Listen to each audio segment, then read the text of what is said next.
Hello प्यारे मित्रों, स्वागत है आप सभी का हमारे यूट्यूब चैनल अनुपी स्टडी में।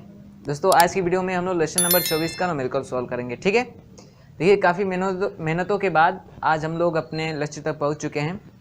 ये लास्ट ही लेसन है, सिर्फ 2-3 वीडियो बनेगी कि इसकी थ्योरी समाप्त हो जाएगी। उसके बाद से हम लोग मॉडल पेपर ही सॉल्व करने वाला है। ठीक है, तो चलिएगा देखते हैं, इसके न्यूमेरिकल सॉल्व करते हैं और समझते हैं उसको। तो आप लोग वीडियो को अंत तक देखिएगा। ठीक है, चलिए बात करते हैं हम लोग पहला नंबर क्वेश्चन की। देखिए क्या करा है इसमें, कह रहा है चुंबकीय क्षेत्र में स्थित किसी सतह पर खींचा गया अभिलंब क्षेत्र की दिशा से थीटा कोण बनाता है। सतह के ए क्षेत्रफल से गुजरने वाला फ्लक्स होगा, यानी चुंबकीय फ्लक्स, अर्थात हमें फाई का मान बताना है। किसका मान बताना है? फाई का मान। कब बताना है? जब बी, ठीक है, बी कह रहा ना कि जब कहाँ गया, जब किसी सतह पर खींचा गया अभिलंब, यानी किसी वो जो सतह है जो उसके चुंबकीय क्षेत्र के बीच रखा गया है, उसके सतह पे जो खींचा गया अभिलंब है वह चुंबकीय क्षेत्र से क्या बना रहा है? चुंबकीय क्षेत्र और सतह के बीच जो कोण है, ठीक है, चुंबकीय क्षेत्र और सतह के बीच कोण क्या हो? थीटा कोण हो। ठीक है, कोण क्या हो? थीटा कोण हो। तो चुंबकीय फ्लक्स अर्थात फाई का मान क्या होता है? तो आप लोग देखे होंगे फाई बराबर जब थीटा कोण होता है तो क्या होता है? B A cos theta, B A cos theta.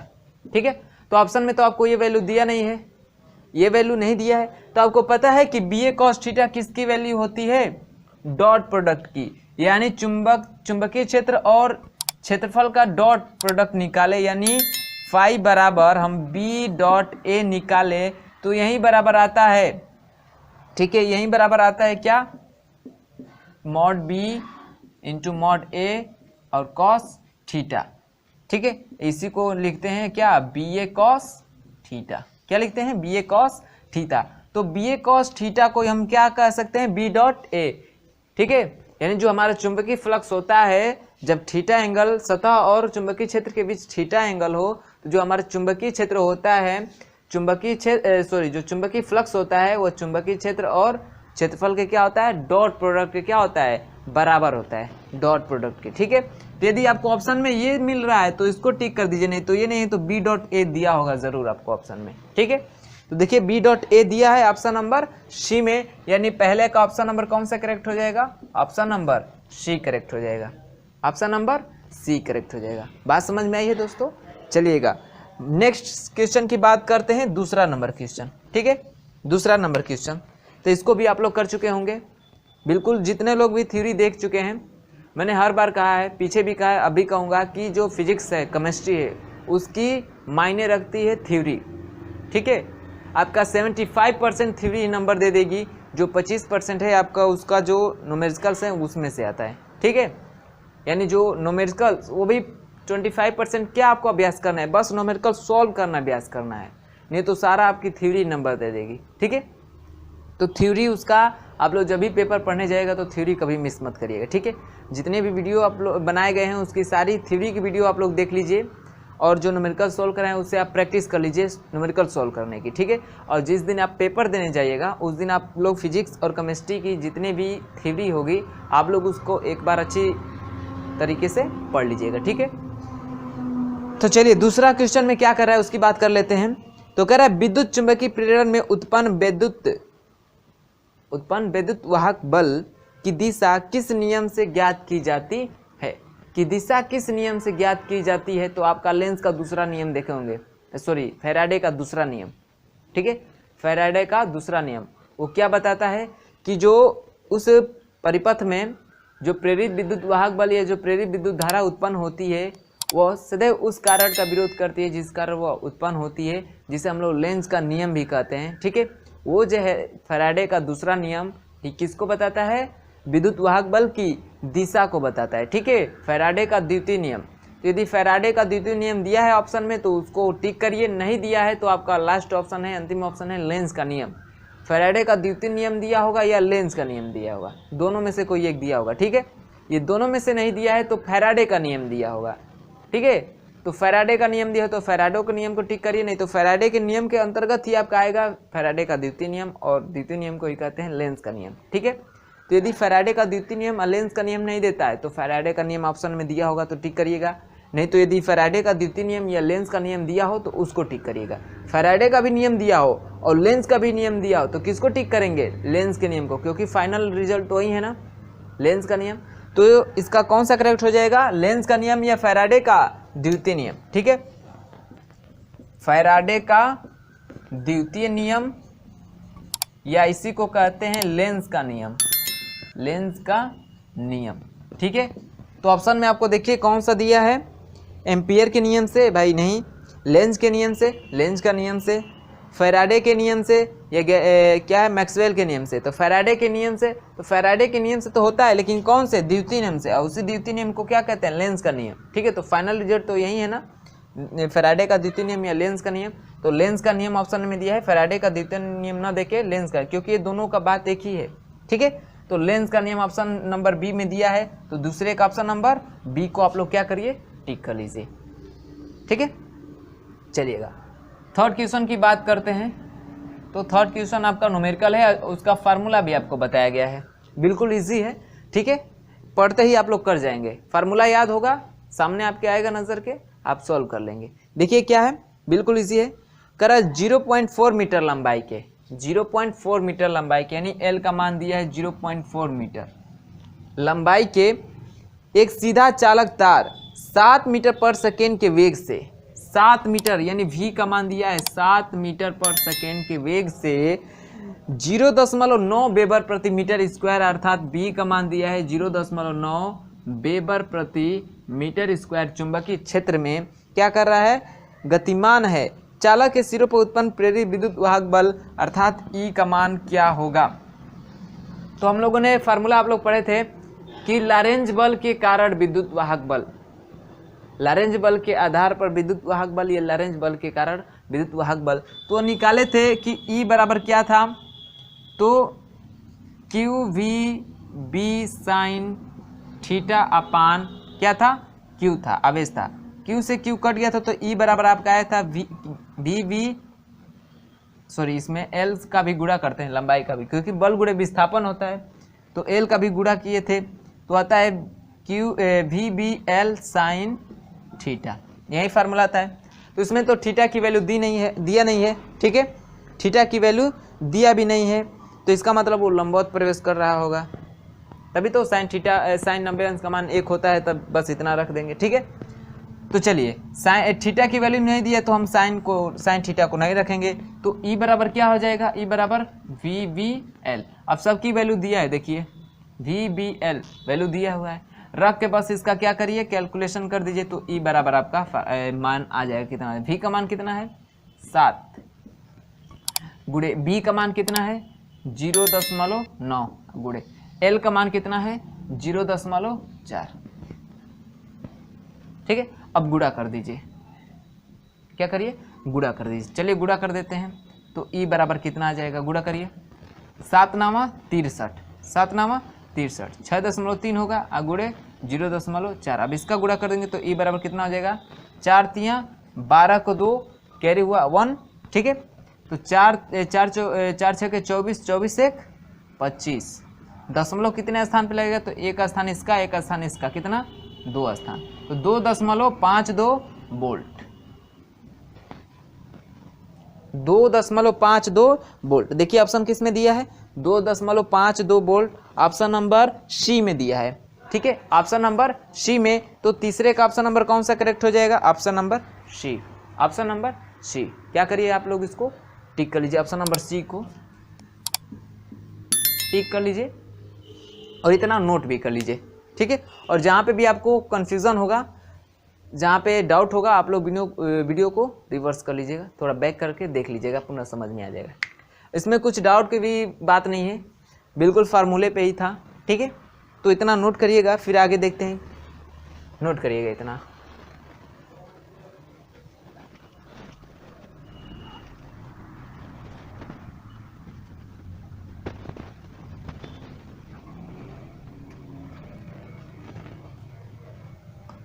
चलिएगा, अब चौथे नंबर क्वेश्चन की बात करते हैं। ये भाई साहब को पढ़ते हैं, क्या कर रहे हैं ये? कह रहे चुंबकीय प्रेरण की खोज किसने की थी? तो आपको लेसन की थ्योरी में बताया था चुंबकीय प्रेरण के बारे में किसने बताया था, फैराडे ने, और अपना वो 2 नियम भी दिए थे।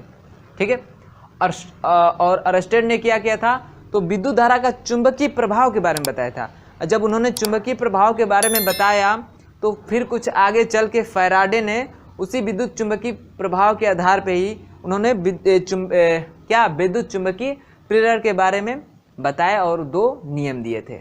ठीक है, ये जो 2 लेसन है बहुत ही इंपॉर्टेंट है भाई। आजकल के ज़माने में देखेंगे तो बहुत इस पे जो है हमारी काम में चल रही हैं, बहुत से जो यातायात के साधन हैं इस पे कार्य कर रहे हैं। ठीक है, आप लोग देखे होंगे कि एक जो लूप वाला चला है ट्रेन टाइप की, ठीक है, वो भी किस पे कार्य कर रही है, जैसे उसको मैग्नेटिक एक लूप बनाया जा रहा है। ठीक है, उसके अंदर क्या है, मैग्नेटिक फील्ड उत्पन्न कर रहे हैं। ठीक है, जो उसमें जो चलेगी ट्रेन उसके वो भी क्या होगी, वो भी मैग्नेटिक फील्ड उत्पन्न करेगी और उसमें बहुत इजीली तरीके से वो बहुत तेज़ी गति से भी चल सकते हैं। ठीक है, तो इसी तरह बहुत सारे आपके जो निकल रहे हैं यातायात जो इस पर कार्य करेंगे। ठीक है, तो ये जो है बहुत ही इंपॉर्टेंट लेसन है। ठीक है, और ये जो इन्होंने नियम भी दिया था ये बहुत ही बढ़िया नियम था, इंपॉर्टेंट नियम था, बहुत ही महत्वपूर्ण नियम है। ठीक है, तो चलिएगा, तो जो चुंबकीय प्रेरण की खोज वो किसने की थी, चुंबकीय प्रेरण की जो खोज की थी वो फैराडे ने किया था। किसने किया था, फैराडे ने। ठीक है, फैराडे ने किया था चुंबकीय प्रेरण की खोज। ठीक है, चुंबकीय प्रेरण की खोज किसने किया था, फैराडे ने। तो ऑप्शन नंबर किस में दिया है फैराडे का नाम, ऑप्शन नंबर सी में दिया है। किस में दिया है, ऑप्शन नंबर सी में। तो चौथे का ऑप्शन नंबर सी को टिक कर लीजिएगा। और स्टड किसके थे, तो विद्युत धारा के चुंबकीय प्रभाव के थे। ठीक, चलिएगा 5 नंबर क्वेश्चन की बात करते हैं, तो ये भी ऑप्शनल है। फैराडे ने क्या किया था नियम, यही पूछा है आगे कि विद्युत चुंबकीय प्रेरण की परिघटना क्या है, उसकी घटना क्या है। तो आपको मैंने बताया था कि क्या किए थे कि चुंबक को एक बार स्थिर रख के उसमें किसी कुंडली को क्या किए थे, गतिमान किए थे, तब देखे थे प्रेरित विद्युत धारा उत्पन्न हो रही थी। या एक बार उस कुंडली को स्थिर करके चुंबक को गति में लाए थे, तब भी प्रेरित विद्युत धारा उत्पन्न हो रही थी कॉइल में। ठीक है, तो क्या बताया था उन्होंने कि कुंडली और चुंबक में आपेक्षिक गति करेंगे तो उससे हमारी प्रेरित विद्युत धारा, प्रेरित विद्युत वाहक बल उत्पन्न हो सकता है। यही तो थी हमारी प्रेरण की घटना। तो देखिए ऑप्शन में ये दिया होगा, कह रहा है किसी वस्तु को आवेशित करने की प्रक्रिया है। बी कह रहा है, देखिए ऑप्शनल ऐसे देता है कि आप सब पे सोच सकते हैं, हाँ भाई ये भी हो सकता है, ये भी हो सकता है। ठीक है, कह रहा है कि किसी कुंडली में विद्युत धारा प्रवाहित करने के कारण चुंबकीय क्षेत्र उत्पन्न करने की प्रक्रिया है। और देखिए सी कह रहा है कुंडली तथा चुंबक के बीच अपेक्षिक गति के कारण कुंडली में प्रेरित विद्युत धारा उत्पन्न करना है। और डी कह रहा है किसी विद्युत मोटर की कुंडली को घूर्णन कराने की प्रक्रिया भी है। चारों बातें करें तो आप चारों पे ऐसा कैलकुलेट, भाई सारी बातें ऐसे लग रहा है सच है, लेकिन आप क्या था, ऑप्शन नंबर सी मैंने आपको पढ़ा भी और आपको बताया भी कि वो क्या किए थे, चुंबक को एक बार स्थिर रखे और कुंडली को गति में किए थे, तो देखे थे प्रेरित धारा उत्पन्न हो रही है। फिर एक बार कुंडली को स्थिर रखे और चुंबक को गति में लाए थे, तभी देखे प्रेरित धारा। तो कुंडली और चुंबक के बीच जो अपेक्षिक गति के कारण जो प्रेरित विद्युत धारा उत्पन्न हो रही थी उसके बारे में बताया था फैराडे ने, जो वही 2 नियम दिए थे। ठीक है, तो जो उनके नियम थे वो कुंडली और चुंबक के बीच अपेक्षिक गति के कारण उत्पन्न प्रेरित विद्युत धारा के मान को बताती है। ठीक है, उसमें प्रेरित विद्युत वाहक बल को बताती है, ये भी बताती है। ठीक है, तो इसका ऑप्शन नंबर सी करेक्ट होगा। 5वें का ऑप्शन नंबर सी करेक्ट होगा। ये जो ऑप्शन है सी ज़्यादा प्रभावशाली हो रहा है। ठीक है, चलिएगा इतना क्लियर है। 6वां नंबर देखिए, ये भी आपका ऑप्शनल है। 6वां नंबर कह रहा है कि परिनालिका के अंदर चुंबकीय प्रेरण का मान क्या होता है। परिनालिका के अंदर चुंबकीय प्रेरण का मान क्या होता है। ऑप्शन कर रहा है 0 होता है, अक्ष की दूरी के साथ घटता है, या समरूप होता है, या अक्ष से दूरी के साथ बढ़ता है। ठीक है, तो जो परिनालिका है हमारी क्या है, जो परिनालिका है इसके अक्ष से आप जितनी दूर जाइएगा ना, ठीक है, इसका कोई एक्सिस होगा और उससे जितनी दूर जाएंगे तो जो प्रेरण का मान है, चुंबकीय प्रेरण का मान, वो भी क्या होगा, इंक्रीज होगा, वो भी क्या होता है, बढ़ता है। तो अक्ष की दूरी के साथ क्या होता है, चुंबकीय प्रेरण का मान बढ़ता है। क्या होता है, बढ़ता है। ठीक है, तो देखिए इसका ऑप्शन नंबर डी दिया है, अक्ष से दूरी के साथ बढ़ता है। अक्ष से दूरी के साथ बढ़ता है, यानी इसका ऑप्शन नंबर डी करेक्ट हो जाएगा। ऑप्शन नंबर डी करेक्ट हो जाएगा। बात समझ में आई होगी। चलिएगा अब हम लोग बात करते हैं 7वें नंबर क्वेश्चन की। ठीक है, ये 3 ऑप्शनल थे, 7वां देखिए आपका न्यूमेरिकल है। ठीक है, 7वां देखिए क्या कह रहा है। कह रहा है यदि n फेरों वाली एक तार की कुंडली से गुजरने वाले चुंबकीय फ्लक्स में 2 सेकंड में 15 वेबर की वृद्धि होती है तो कुंडली में उत्पन्न विद्युत वाहक बल होगा। फैराडे का प्रथम नियम उसी पे लगा दीजिए। फैराडे के नियम पे क्या होता है, क्या पूछ रहा है, विद्युत वाहक बल होगा। E बराबर होता है आपका क्या, n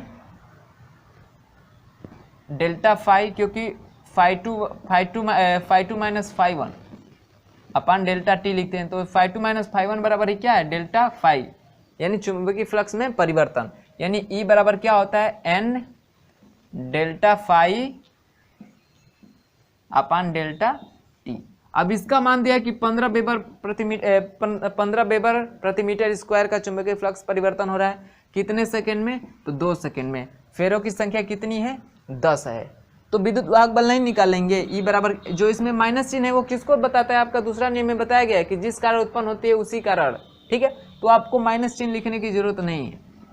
चलिए मान रखते हैं n का मान 10 गुणे डेल्टा फाई का मान 15 बट्टे में डेल्टा टी का मान 2, 2 पाँचे 10, 15 पाँचे 75, यानी 75 वोल्ट का क्या होगा, विद्युत वाहक बल उत्पन्न होगा 75 वोल्ट का। ठीक है, तो ऑप्शन में देखिए 75 वोल्ट दिया है, 75 वोल्ट, जी हाँ, ऑप्शन नंबर बी में दिया है।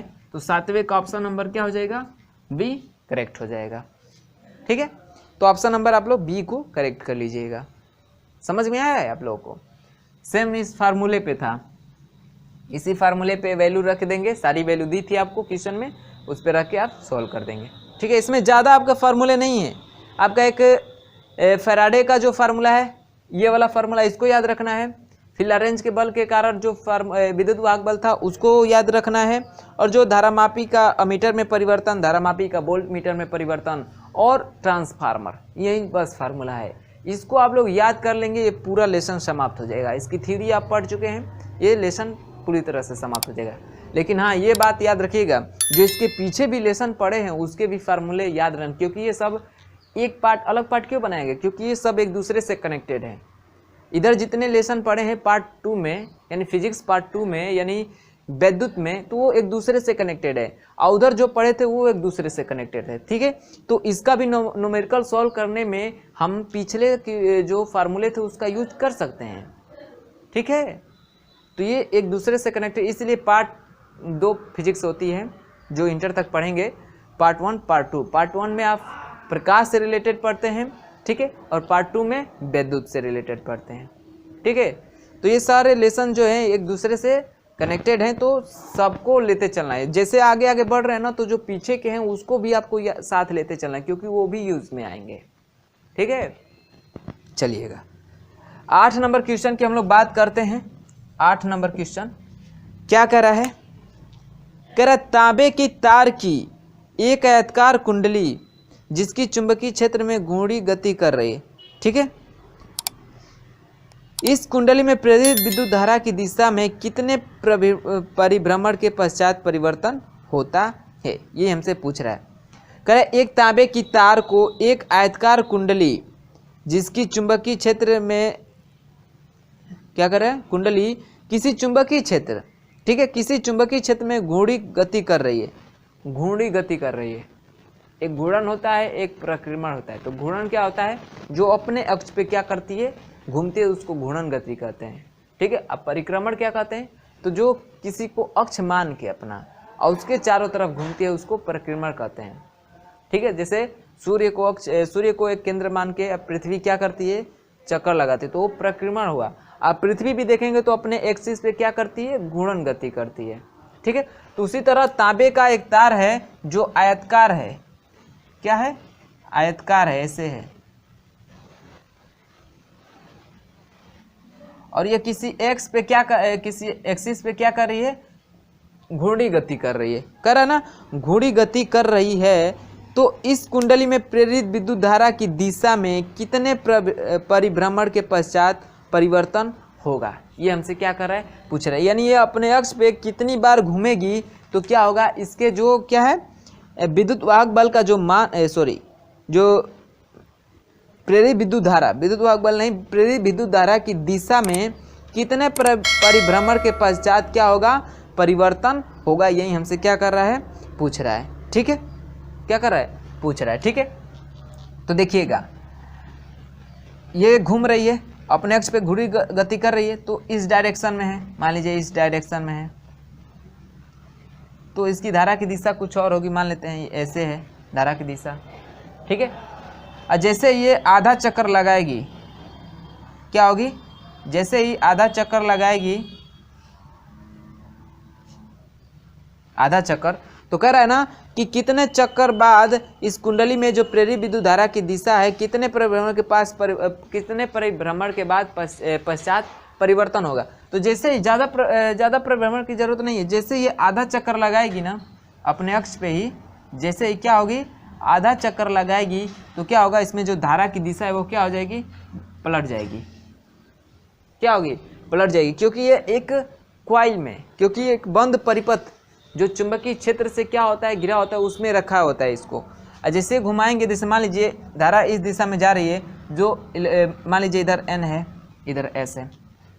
ठीक है, तो इधर n है, और जो इसके कारण जो उत्पन्न इलेक्ट्रोमैग्नेटिक फील्ड होगा, तो उसमें क्या होता है, इधर n उत्पन्न होता है और इधर s उत्पन्न होता है। ठीक है, तो ये इसको, क्योंकि आपको पता है कि जो आपका जो चुंबकीय पोल होते हैं, समान पोल में प्रतिकर्षण और समान पोल में आकर्षण होता है। ठीक है, तो जैसे इसको करेंगे तो ये इसको एस है तो पुश करेगी n की तरफ, ये n है तो इसको पुश करेगी s की तरफ, तो ये घूर्णन गति करेगा, मतलब घूमेगा। तो जैसे ये इधर आएगा, आधा चक्कर लगा के इधर आएगा, तो भाई अब इसका सेम हो जाएगा ना, तो फिर जब इसकी धारा की दिशा को बदलेंगे तो पुनः फिर उसी की समान पोल उत्पन्न हो जाएगा, तो फिर वो ऐसे करेगा। ठीक है, तो इसलिए आधे चक्कर में धारा की दिशा क्या हो जाती है, बदल जाती है। ठीक है, आधे चक्कर में क्या होती है, धारा की दिशा बदल जाती है। तो ऑप्शन आपको दिया होगा आधे चक्कर में, ऑप्शन नंबर सी में। ठीक है, ऑप्शन नंबर सी में। तो 8वें का ऑप्शन नंबर आप लोग सी को टिक कर लीजिएगा कि इसका क्या होगा, आधा चक्कर लगाएगी तो इसकी धारा की दिशा क्या हो जाएगी, बदल जाएगी। धारा की दिशा क्या हो जाएगी, बदल जाएगी। बात समझ में आई होगी। चलिएगा बात करते हैं हम लोग क्वेश्चन नंबर 9 की। ठीक है, 9 की, तो यहाँ पे सॉल्व हो जाएगा, देख लीजिए। क्वेश्चन नंबर 9 क्या कह रहा है, कह रहा है दिष्ट धारा में आर्मेचर का प्रतिरोध 20 ओम है। दिष्ट धारा में जो आर्मेचर का प्रतिरोध है, आर का मान वो 20 ओम है। ठीक है, कह रहा है जब इसमें 220 वोल्ट की दिष्ट सप्लाई छोड़ी जाती है। ठीक है, यानी सप्लाई 220 वोल्ट। ठीक है, दिष्ट सप्लाई दिया जा रहा है, दिष्ट सप्लाई दिया जा रहा है। ठीक है, 220 वोल्ट का। तो कह रहा है तब इसमें 1.5 एम्पियर धारा प्रवाहित होती है। आई का मान दिया है 1.5 एम्पियर की क्या होती है, धारा प्रवाहित होती है। तो कह रहा है पश्च विद्युत वाहक बल का मान होगा, पश्च विद्युत वाहक बल का मान होगा बैक ईएमएफ। बैक ईएमएफ जब भी आप जैसे मान लीजिए मोटर चला रहे हैं, ठीक है, तो मोटर चलाएंगे तो मोटर के अंदर चुंबक है, बंद परिपथ है एक, तो फैराडे का नियम वहाँ पे भी देखिए लॉ काम करता है। बैक ईएमएफ किसको कहते हैं, जो आपकी देखे होंगे टेस्ला कार बनाई थी, इलेक्ट्रिक कार जो बनाई थी, तो उसमें भी बैक ईएमएफ का प्रॉब्लम आ रहा था, तो उसको सोल्यूशन करने के लिए वो कुछ और टेक्नोलॉजी का यूज़ किए थे। ठीक है, तो बैक ईएमएफ क्या होता है कि जब भी जैसे मान लीजिए मोटर को चला रहे हैं, तो अब भाई मान लीजिए मैं मोटर को चला रहा हूँ, तो उसके अंदर एक बंद परिपथ है, चुंबक है, उसके अंदर कॉइल भी क्या कर रही है, गति कर रही है। तो फैराडे के अनुसार एक उसमें भी विद्युत वाहक बल उत्पन्न हो जाएगा कॉइल में, कॉइल में विद्युत वाहक बल उत्पन्न होगा तो उससे एक प्रेरित धारा उत्पन्न हो जाएगी। ठीक है, तो प्रेरित विद्युत धारा उत्पन्न हो जाएगी, तो वो किधर आएगी, मान लीजिए एक तो सप्लाई दे रहे हैं हम, धारा दे रहे हैं उसको, और फिर वो भी गति करे, तो उसके कारण भी जो धारा उत्पन्न हो जाती है, जो विद्युत वाहक बल उत्पन्न हो जाता है, उसे ही बोलते हैं बैक ईएमएफ, पश्च विद्युत वाहक बल बोलते हैं। ठीक है, तो भाई जब इतना वोल्ट की सप्लाई दे रहे हैं, उसमें इतनी धारा जा रही है, उसका प्रतिरोध है उस आर्मेचर का इतना, तो उसके रोटेशन के कारण जब वो चुंबकीय क्षेत्र में गति कर रहा है वो कॉइल, तो उसके कारण भी तो एक बैक ईएमएफ उत्पन्न होगा, विद्युत वाहक बल, तो उसे ही बोलते हैं बैक ईएमएफ। ठीक है, बैक ईएमएफ बोलते हैं। जैसे आप लोग देखे होंगे कि मोटर को यदि हम ऐसे नचाएंगे और जो उसके वो होते हैं, जो साइड होते हैं, इलेक्ट्रोड होते हैं, यदि उस पर आप देखेंगे जीभ रख के, तो थोड़ा थोड़ा आपकी महसूस होगा कि उससे क्या हो रही है, इलेक्ट्रॉन निकल रहे हैं या धारा उत्पन्न हो रही है। या देखे होंगे कि साइकिल चला के उसके ऊपर रख के उसको मोटर को ज़्यादा उसका जो आरपीएम है बढ़ाएंगे, तो आप देखेंगे छोटे मोटे बल्ब भी जल जाते हैं। ठीक है, तो उसी तरह जब मोटर को चलाएंगे विद्युत से, तो उसके भाई कारण भी विद्युत वाहक बल उत्पन्न होगा, बैक ईएमएफ उत्पन्न होगा। ठीक है, तो उसी की वैल्यू को आपको पूछा है यहाँ पे कि बैक ईएमएफ कितना होगा। तो आप लोग फार्मूला आपको बताया गया होगा, पिछले क्लासों में देखे होंगे कि फार्मूला था विद्युत वाहक बल और वोल्ट में संबंध। क्या था फार्मूला? I इंटू आर बराबर क्या था, E माइनस भी था, E माइनस भी था। ठीक है, तो यहाँ पे जो V है यही आपका बैक ईएमएफ, ठीक है, बैक ईएमएफ का कार्य करेगा, बैक ईएमएफ का। तो यहाँ से हम V की वैल्यू निकालें, ठीक है, यहाँ से V की वैल्यू निकालें तो क्या हो जाएगा, I इंटू आर बटे में, सॉरी बटे में क्यों, इसको इधर ला जाते, इसको देखिए ये माइनस है तो इसको इधर ला देते हैं, प्लस में हो जाएगा, ये प्लस में तो उधर जाएगा तो माइनस में हो जाएगा। तो इसको ऐसे लिख सकते हैं, V बराबर E minus I into R, ये फार्मूला। अब देखिए सबकी वैल्यू दिया है, 220 वोल्ट समझिए E का मान है, ठीक है, क्योंकि इतना विद्युत वाहक बल उसको दे रहे हैं, इतना वोल्ट का क्या दे रहे हैं, इसको सप्लाई दे रहे हैं, धारा इतना बढ़ रही है, प्रतिरोध उसका इतना है। अब इसी पे सॉल्व कर देंगे तो इस बैक ईएमएफ का मान आ जाएगा, E का मान कितना है 220 वोल्ट, माइनस I का मान कितना है 1.5 और R का मान कितना है 20। ठीक है, तो गुणा करेंगे तो V बराबर कितना आ जाएगा, 220 माइनस कितना हो जाएगा, 15 दूना 30, 300 होगा, दशमलव का स्थान पे कट जाएगा यानी 30। अब 220 में से 30 घटा देंगे तो V बराबर कितना आ जाएगा, 220 में से 30 घटा दीजिए 0, और यहाँ पे 2 में से 3 नहीं घटेगा तो ऐसे ही घटा हासिल लेते हैं, 12 में से 3 गया 9, यहाँ पे कितना बचेगा 1, यानी 190 वोल्ट जो बैक ईएमएफ होगा, अर्थात जो भी होगा वहीं स्मॉल ई इसको दिखा दे रहे हैं। ठीक है, स्मॉल ई, ठीक है, तो यही जो बैक ईएमएफ होगा ई बराबर कितना आ जाएगा 190 वोल्ट, 190 वोल्ट। ऑप्शन नंबर आपको दिया होगा 9 में, ऑप्शन नंबर किस में दिया है, ऑप्शन नंबर डी में दिया है 190 वोल्ट। ठीक है, 190 वोल्ट, तो 9 का ऑप्शन नंबर आपका डी करेक्ट हो जाएगा। बात समझ में आई होगी आप लोगों को, बैक ईएमएफ क्या होता है। ठीक है, नहीं है तो आप लोग देखे होंगे जो टेस्ला कार बनी है, आप यूट्यूब पे भी वीडियो अपलोड है उसका, देखेंगे वहाँ पे ईएमएफ बैक ईएमएफ क्या होता है, तो उसको आप लोग को समझा देगा वहाँ पे बैक ईएमएफ क्या होता है, 3D एनिमेशन द्वारा उसको बढ़िया तरीके से समझा देगा। ठीक है, चलिएगा, तो बात समझ में आई है। फार्मूला आपको यही यूज़ करना था जो पिछली क्लासों में आप लोग पढ़ चुके हैं इसको। ठीक है, तो चलिएगा, इतना आप लोग नोट करिएगा, जहाँ पे भी ना समझ में आया होगा एक बार पुनः देख लीजिएगा। ठीक है, चलिए इतना नोट करिए, फिर आगे हम लोग देखते हैं। चलिए 10 नंबर क्वेश्चन देखिए, क्या कह रहा है, कह रहा है चोक कुंडली का प्रयोग कहाँ करते हैं, एक चोक कुंडली का यूज़ कहाँ करते हैं। ठीक है, चोक कुंडली, तो जो चोक कुंडली होती है, कुंडली भी कई प्रकार की होती हैं, तो इसमें आपको थ्योरी में दिया नहीं था। चोक कुंडली का जो यूज़ करते हैं, जैसे मान लीजिए कहीं पे एसी जो करंट है ज़्यादा आ रही है, उसको कम करना है, ठीक है, तो एक तो ट्रांसफार्मर का यूज़ कर लेते हैं, ट्रांसफार्मर का स्टेप डाउन ट्रांसफार्मर का यूज़ कर लेंगे, नहीं तो चोक कुंडली का भी यूज़ कर सकते हैं। ठीक है, जो चोक कुंडली होती है प्रत्यावर्ती धारा के मान को क्या करती है, घटाती है। चोक कुंडली क्या करती है, प्रत्यावर्ती धारा के मान को घटाती है। ठीक है, तो जो चोक कुंडली होती है, जो एसी करंट होती है, इसके क्या होती है, एसी करंट के मान को क्या करती है, घटाती है। ठीक है, चोक कुंडली जो होती है एसी करंट के मान को घटाती है। तो आपको देखे होंगे चोक कुंडली ऑप्शन में मिला होगा आपको, ऑप्शन नंबर सी में प्रत्यावर्ती धारा का मान क्या होती है, घटती है। एक चौक कुंडली प्रत्यावर्ती धारा का मान क्या करती है, घटाती है। क्या करती है, घटाती है, यानी 10 का ऑप्शन नंबर क्या हो जाएगा आपका, सी करेक्ट हो जाएगा। ठीक है, चौक कुंडली एसी करंट के मान को क्या करती है, कम कर देती है। अगला देखिए 11 नंबर क्वेश्चन, जो कि आपका न्यूमेरिकल है, और जो कौन सा तीसरा नंबर न्यूमेरिकल सॉल्व किए थे सेम वैसे ही है 11 नंबर क्वेश्चन। कह रहा है एक जेट वायुयान जिसके पंखों के सिरों के बीच की दूरी 60 मीटर है, यानी एल का मान दिया है कितना, 60 मीटर, और वह 400 मीटर पर सेकेंड के वेग से, यानी v का मान दिया है 400 मीटर पर सेकेंड के वेग से क्या कर रहे हैं, गति कर रहे हैं।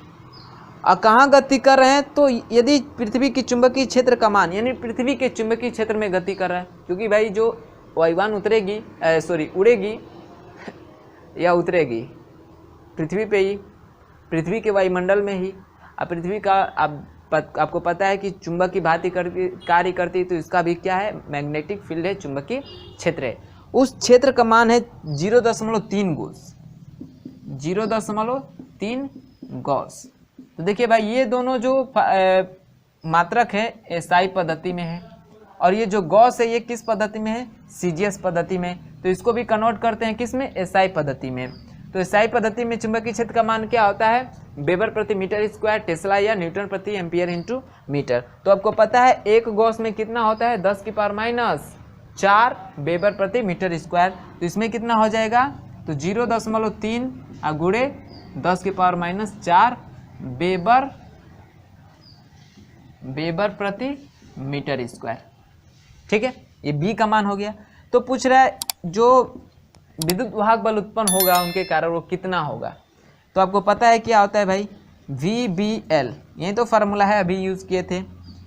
V की वैल्यू क्या है 400, B की वैल्यू क्या है 0.3 × 10⁻⁴ इंटू L का मान क्या है 60। ये 10 घात पॉजिटिव में नीचे लाएंगे तो माइनस में नीचे लाएंगे तो पॉजिटिव में हो जाएगा। और 10 घात 4, 10 घात -4 का मतलब 1/10⁴, और 10 घात 4 का मतलब 1 पर 4 को 0, यही तो। ठीक है, तो इसको लिख सकते हैं क्या, 400 गुणे, उसको नीचे लाने से क्या फ़ायदा होगा कि ये जो 0 है कट जाएंगे। ठीक है, तो 4 गुणे 0.3 गुणे 60, अब बटे में कितना हो जाएगा 10,000, क्योंकि इसी को तो 10 घात 4 लिख सकते हैं। 10 घात 4 लिखेंगे और इसको ऊपर ले जाएंगे तो फिर माइनस में हो जाएगा। अब देखिए 1 0 से 1 0, ए 0 से 2 0 से हाई 2 0 कैंसिल हो गई।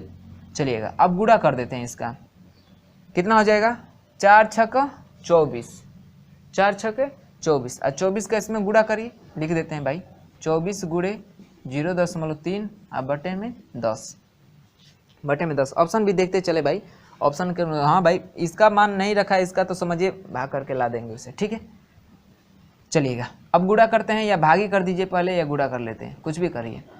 चलिएगा पहले गुणा कर लेते हैं। गुणा करेंगे तो ई बराबर हो जाएगा आपका 3 चौके 12 को 2, हंसी लगा 1, और 3 गुना के 6 1 7, 0.1 का स्थान पे, अब भागे 10। अब आपको पता है गुणा करते हैं तो दशमलव कहाँ भागता है, पीछे भागता है, मतलब भाई अंकवा की एकदम होने भागी। ठीक है, अब भाग करेंगे तो ये जो दशमलव है, मतलब समझिएगा दिशा से, गुणा करते हैं तो दशमलव दाएं साइड जाता है, अब भाग करते हैं तो दशमलव बाएं साइड आता है। कितना भागेगा तो जीरो की संख्या पे डिपेंड करता है, यदि जीरो दिख रहा है तो। ठीक है, तो जीरो कितना जीरो है, 1 0, तो एक स्थान क्या हो जाएगा, बाएं खिसक आएगा। तो ई बराबर कितना हो जाएगा 0.72।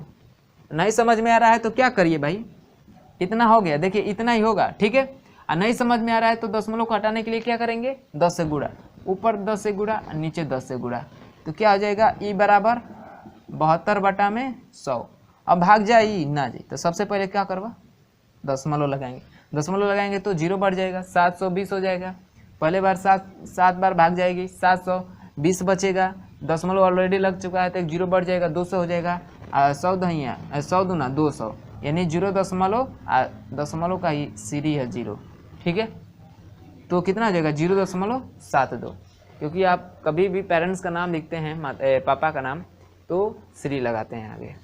उसी तरह ये दशमलव का क्या है, श्री है। दशमलव बिना सुने के नहीं लिखा जाता है, ठीक है। यदि आगे कोई अंक है तो बात छोड़िए, नहीं तो उसका श्री है, ठीक है। तो 0.72 वोल्ट आपका ऑप्शन नंबर किस में दिया है, ऑप्शन नंबर डी में, इतना वोल्ट, ठीक है। सॉरी यहाँ पे लिख रहे हैं भाई, ये नहीं आंसर है, इतना वोल्ट, या ये आंसर है, इतना वोल्ट, ठीक है। इसका ऑप्शन नंबर डी करेक्ट हो जाएगा। ऑप्शन 11 नंबर क्वेश्चन का ऑप्शन नंबर डी करेक्ट हो जाएगा, ठीक है। तो ऑप्शन नंबर डी को टिक कर लीजिएगा, सेम फार्मूले पता है ये, ठीक है। चलिए इस वीडियो के लास्ट क्वेश्चन की बात करते हैं। 12 क्वेश्चन सॉल्व करेंगे, क्योंकि ये क्वेश्चन ज़्यादा हैं, 49 क्वेश्चन हैं, तो 12 चौक 48, 4 वीडियो में 12 का लेंगे तो किसी एक वीडियो में एक को मतलब 13 क्वेश्चन सॉल्व कर लेंगे, ठीक है। चलिएगा 12 नंबर क्वेश्चन देख लीजिएगा, लास्ट क्वेश्चन है इस वीडियो का, इतना नोट कर लीजिएगा, ठीक है। इसमें क्या कर रहा है कि एक आयतकार लूप जिसका माप 4 × 20 मीटर है, आयतकार है, आयतकार लूप है, ठीक है। तो 4 × 2 का मतलब क्या है, लंबाई क्या है 4 है और चौड़ाई कितनी है 2 है, तो एरिया निकाल सकते हैं, L × B होता है, तो 2 × 4 या 4 × 2 कितना हो जाएगा 8 मीटर स्क्वायर, यानी A का मान दिया है 8 मीटर स्क्वायर। और 0.4 वेबर के एक समान चुंबकीय क्षेत्र में ऊर्ध्वाधर स्थित है, ऊर्ध्वाधर स्थित है, यानी थीटा बराबर कितना हो जाएगा 0। यहाँ पे अलग होता है, ठीक है। उसमें जो था ऊर्ध्वाधर मतलब लंबवत, ऊर्ध्वाधर ही कर रहा है ना, हाँ ऊर्ध्वाधर स्थित है, सॉरी चुंबकीय क्षेत्र में ऊर्ध्वाधर स्थित है, ऊर्ध्वाधर, ये थीटा का वैल्यू नहीं बता रहा है। कर रहा है आगे, लूप की क्षैतिज अवस्था से गुजरने वाले चुंबकीय फ्लक्स का मान बताइए। क्षैतिज अवस्था से, क्षैतिज अवस्था से मतलब थीटा बराबर 0 अंश, थीटा बराबर 0 अंश, ठीक है, थीटा बराबर 0 अंश। आपका बी का मान दिया है कितना 0.4 वेबर प्रति मीटर स्क्वायर, इसी पे बताना है। तो आपको पता है फ्लक्स का मान क्या होता है, B.A होता है, इसी को विस्तार करते हैं तो BA cos थीटा, क्योंकि भाई किसी एंगल पे है तो BA cos theta. cos theta की वैल्यू कितनी होगी, तो cos थीटा की वैल्यू क्या है 0 अंश, 0 अंश का मान कितना होता है 1, तो ये फार्मूला कितना हो जाएगा, फाई बराबर B × A, B × A।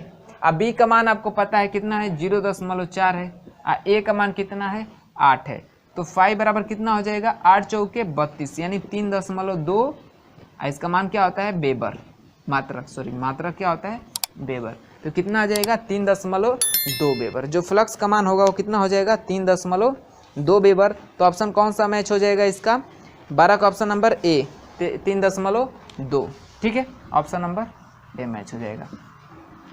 तो नोट कर लीजिएगा, इतना समझ में आया होगा। जहाँ पे भी ना समझ में आएगा आप लोग वीडियो एक बार पुनः रिवर्स करके देख लीजिएगा, ठीक है, समझ में आ जाएगा। तो चलिएगा दोस्तों, इसी के साथ हम लोग इस वीडियो को पॉज करते हैं और जो भी इसके आगे जो क्वेश्चन है उसको देखेंगे अगले वीडियो में, ठीक है। तो मैं आशा करता हूँ कि आप लोगों को वीडियो अच्छा लगा होगा, पसंद आया होगा, तो लाइक कर दीजिएगा और अपने दोस्तों में शेयर कर दीजिएगा। और जो लोग चैनल पर नए होंगे चैनल को सब्सक्राइब करके साथ ही बेल आइकन को प्रेस करके हमारे साथ जुड़ जाएगा, ताकि हमारी रोज़ मुलाकात हो सके, ठीक है। तो चलिए मिलते हैं अगले वीडियो में, तब तक के लिए बाय बाय, धन्यवाद।